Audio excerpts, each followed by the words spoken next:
News Radio 84 WHAS with news on demand at WHAS.com and Facebook. Depend on it. Tony Cruz, Cindy Sullivan, and workplace culture expert Dusty Staub joins us this morning. Hi, Dusty. How are you? I'm doing well, Tony. How about yourself? Oh, I'm okay, I guess. No, there's research. Scott and I were talking about this the other day at the University of Illinois, University of Pennsylvania, finding that people that had a positive attitude were likely to get involved in a lot of activities, but those who are haters and or, I hate calling it that, but negative people are actually pretty efficient at their jobs.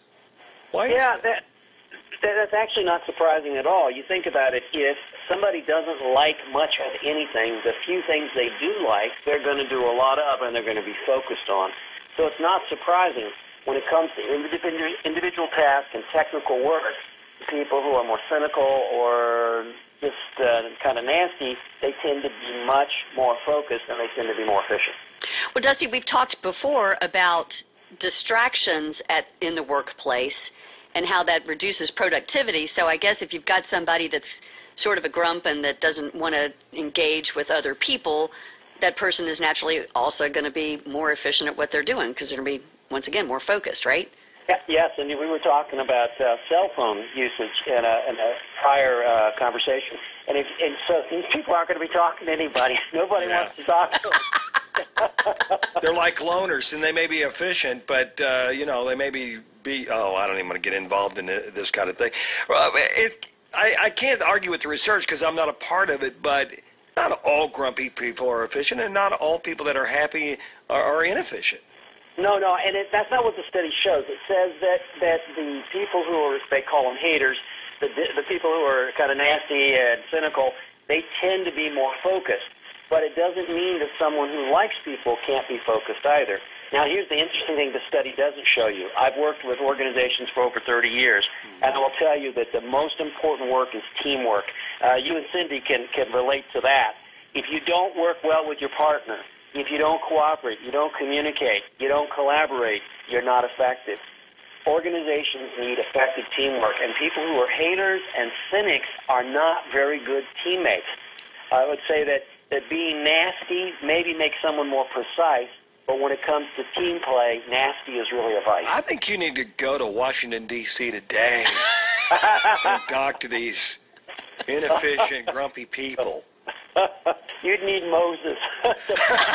Raise your arms. Part the Red Sea. Oh gosh, it just about have to be that way. But I guess I could kind of see that. But I do find a lot of people that are happy, nice, good people that are real organized. Cindy, my wife, are two of those people. I mean, I don't know. I just guess I took it wrong what I read the other day, but it does make sense if you isolate yourself. That sure, you can be more focused on something, but what are you focusing on too? I guess that's kind of it too. I think that the study is accurate, but it only gives you a small piece. Right. It's like the blind man touching the elephant says, "Oh, the elephant's like a wall," and they're touching the side.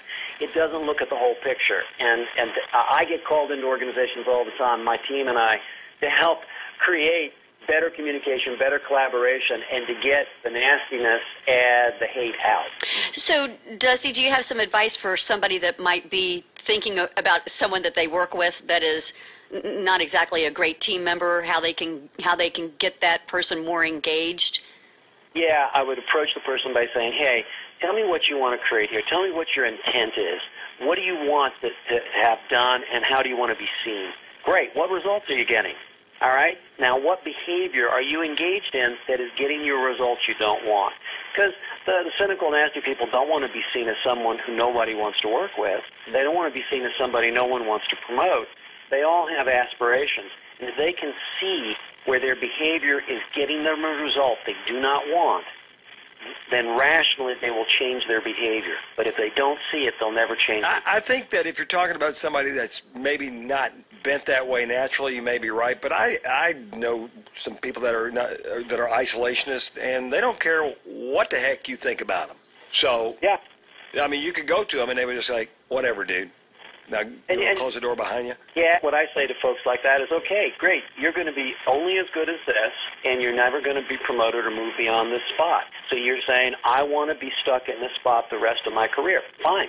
That's your choice. And when they sit and think about it, I find that 80% of them will come around and go, well, maybe I could change my behavior. They're never going to be friendly or sociable, but they can certainly act in a more collaborative way with people, and that's what it takes to be effective in organizations. Yeah, especially, you talk about really important things. I mean, just think of a hospital setting between the doctors and nurses and all the medical staff and all that. I mean, you really do need people that are on board and in the game. That's for sure. It's good stuff. Appreciate your time, Dusty. Thank you. My pleasure. All right, it's workplace culture expert Dusty Staub. Cindy, thank you. It's 8:43 with the morning team.